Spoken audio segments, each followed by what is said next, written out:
যত এগিয়ে আসছে দীঘার জগন্নাথ মন্দিরের উদ্বোধনের প্রস্তুতি ঘিরে ব্যস্ততা বাড়ছে প্রশাসনের।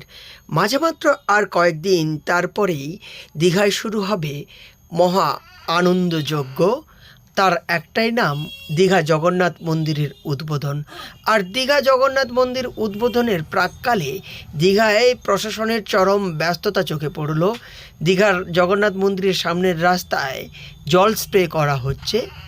পুরীর আদলে দীঘায় গড়ে উঠেছে জগন্নাথ মন্দির। বঙ্গোপসাগরে আরও এক জগন্নাথ ধাম তীর্থক্ষেত্র প্রাণ প্রতিষ্ঠা হতে চলেছে আগামী 30 এপ্রিল বুধবার। 5 জন মন্ত্রীকে দায়িত্ব দেওয়া হয়েছে। অরূপ বিশ্বাস, চন্দ্রিমা ভট্টাচার্য, স্নেহাশিস চক্রবর্তী, যারা ট্রান্সপোর্ট দেখবে, বিদ্যুৎ দেখবে, আমাদের অরূপ বিশ্বাস, আরও আমাদের সুজিত বোস, ফায়ার ব্রিগেড, এরকম 5 জন মন্ত্রীকে দায়িত্ব দেওয়া হয়েছে যাতে কোনো অসুবিধে না হয়। আমি সেই ব্যাপারটা আমি বলছি যে আমাদের রাজ্যের বাইরে অন্য কে আসবে সেই ব্যাপারটা আমার জানা নেই। একবারে ওরা 28 এপ্রিল থেকেই দীঘার যান ব্যবস্থায় নিয়ন্ত্রণে আনা হবে, যা আগেই মুখ্যমন্ত্রী মমতা বন্দ্যোপাধ্যায় ঘোষণা করেছেন। সেই মতোই পুলিশ প্রশাসন উঠে পড়ে লেগেছে। এর পাশাপাশি দীঘার জগন্নাথ মন্দিরের সামনে রাস্তায় জল স্প্রে করা হচ্ছে, যাতে ধুলোবালি যজ্ঞের অনুষ্ঠানে ব্যাঘাত না ঘটে। 29 এপ্রিল থেকে শুরু হবে মহাযজ্ঞ, আর 30 এপ্রিল হবে প্রাণ প্রতিষ্ঠা।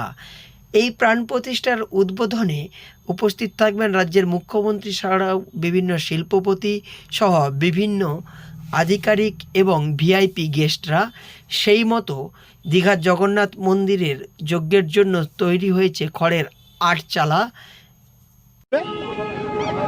30 তারিখে ঠাকুরের প্রাণ প্রতিষ্ঠা হবে, সেদিনকে দ্বারোদ্ঘাটন হবে। মুখ্যমন্ত্রী 29 তারিখেও থাকবেন, 30 তারিখেও থাকবেন।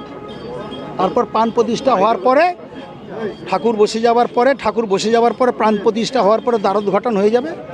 দ্বারোদ্ঘাটন হলে সাধারণ মানুষের জন্য দ্বার খুলে দেওয়া হবে। সাধারণ মানুষের সমুদ্রকেন্দ্রিক পর্যটনের সঙ্গে জুড়বে আধ্যাত্মিকতা। 30 এপ্রিলের পর থেকেই দীঘার পর্যটন মানচিত্র আমূল বদলে যাবে, এমনটাই অভিমত দীঘার হোটেল ব্যবসায়ী থেকে সাধারণ ব্যবসায়ী। তবে দীঘার জগন্নাথ মন্দির ঘিরে ইতিমধ্যেই চর্চা শুরু হয়েছে। এই দীঘার জগন্নাথ মন্দিরের বৈশিষ্ট্য হলো বেলে পাথরের 3টি প্রবেশদ্বার, 11টি করে 22টি জোড়া পিলার রয়েছে, 3টি করে 6টি বাতিস্তম্ভ, 10 ফুট উচ্চতার অরুণ স্তম্ভ গ্রানাইট পাথরের।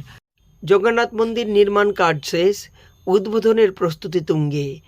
তারপরেই মন্দিরের দরজা খুলে যাবে জনসাধারণের জন্য, আর যা প্রভাব পড়বে দীঘার পর্যটনের। পূর্ব মেদিনীপুর জেলার দীঘা থেকে সৈকত সিংয়ের রিপোর্ট, লোকাল 18 বাংলা।